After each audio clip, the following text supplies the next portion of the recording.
Duterte. Surrender na siya at samahan na lang niya si Digong doon sa dahig.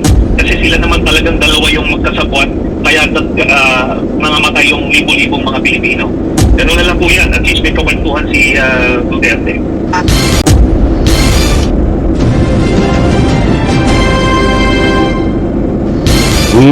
Nako po, eto na ang matinding sinapit ni Senador Bato. Bigla ang pag-surrender, pagsuko sa ICC. Alright, welcome back to my YouTube channel. I'm Andy's Vlog.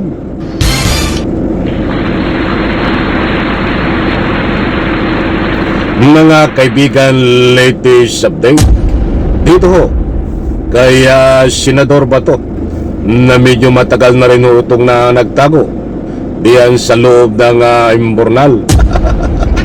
Eh medyo marami-rami na rin ho ang pinuntahan nitong imbornal para lang makapagtago. Na balita before ay nasa Pampanga, palipat-lipat ang sasakyan. Na balita before din sa part ng Manila, nagmumotor, at ang huli ho ay sa Davao. Mga kaibigan, so ilang imbornal na ho ang nasuot nito para pagtaguan. Ba't ito ho ang kakaiba, mga mahal kong taga-subaybay, para lang may makasama si Digong sa kulungan. Ito ang kanyang biglang pag-surrender, pagsuko sa ICC. I-like muna natin ang video na ito kung nagustuhan nyo po. Please subscribe my YouTube channel. Ito, ako, sa wakas, marami ang nag-aabang dito. Kaya lang bago po natin na ibahagi sa inyo, bago ko ibigay sa inyo ang complete details nito, marami ang nagtatalo-talo diyan sa comment section. Kahit puntahan nyo po, marami ang iba ay nagagalit pa. Ay karapatan nyo po yan kung kayo ay magalit. Ito ang pinagtatalunan nila. Wala daw pong kasalanan si Bato dahil biktima rin daw po siya ng pagbibintang ng pamahalaan. Ako, matindi oh. Sige nga, gusto kong kunin ang inyong panig. Naniniwala po ba kayo na itong si Bato ay sangkot dito ho sa kinakaharap niyang kaso, katulad ng kaso na kinakaharap ni Digong Duterte, crimes against humanity? Maraming tinaniman ito eh. Tinaniman ang ebidensya. Sa comment section, inaanyayahan ko po kayong magbigay ng anumang public opinion. Dapat dito, hindi pulis ang kinuha nitong si Bato. At itong si Digong ay hindi dapat presidente. Dapat ito agriculture. Kasi sa agriculture ho, mahilig magtanim. Mahilig sila magtanim ng ebidensya eh. Ganun lang lumalabas eh.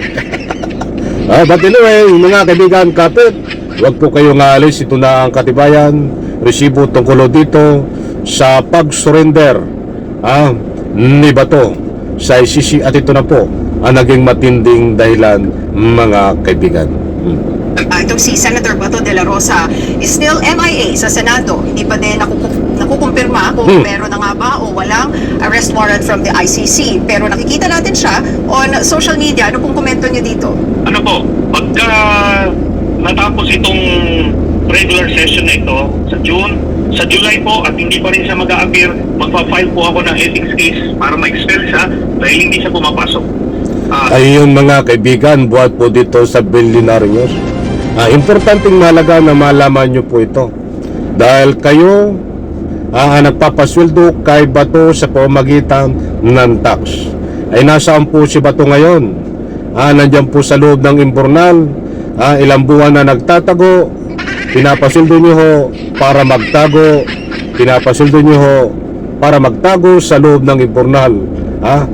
Dapat pinapasweldo nyo ho ito na nagtatrabaho sa Republika ng Pilipinas. Ay hindi.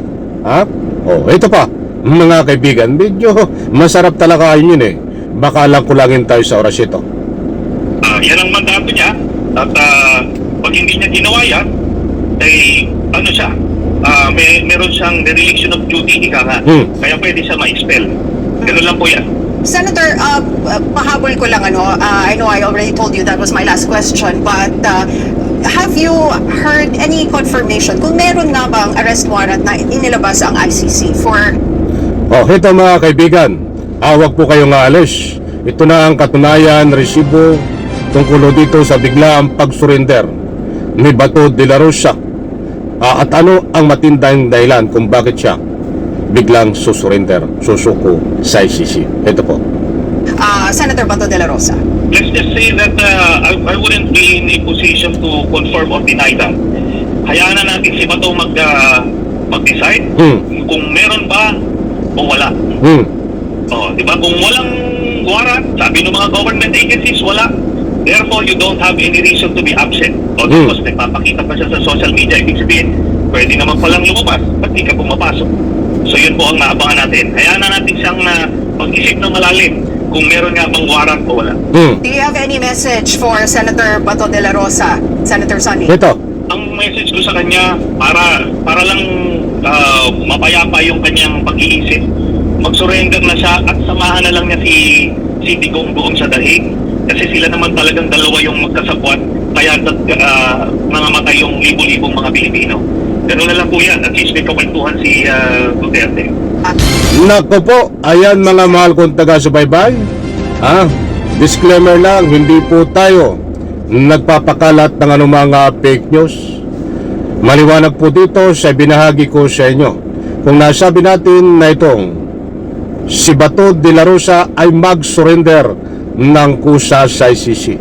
Yan po ay ayon kay dating Senador Antonio Trillanes na inutusan niya, pinaparating niya kay Bato, panawagan niya kay Bato de la Rosa na mag-surrender na siya sa ICC at nang sa ganon may kasama na si Digong diyan po sa kulungan at higit sa lahat siya naman talaga ang kasangkot ni Digong Duterte dito po sa kaso na maraming kinitil ng buhay na kapwa nating Pilipino na tinaniman, kunwari lang ho, ay nanlaban.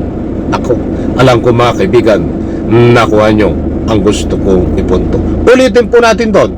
Hindi po tayo talaga nagpapakalat ng anumang fake news dahil mayroon po tayong batayan. Kaya ulitin ko po para sa lubos ninyong pangunawa. Ito Sa dahig.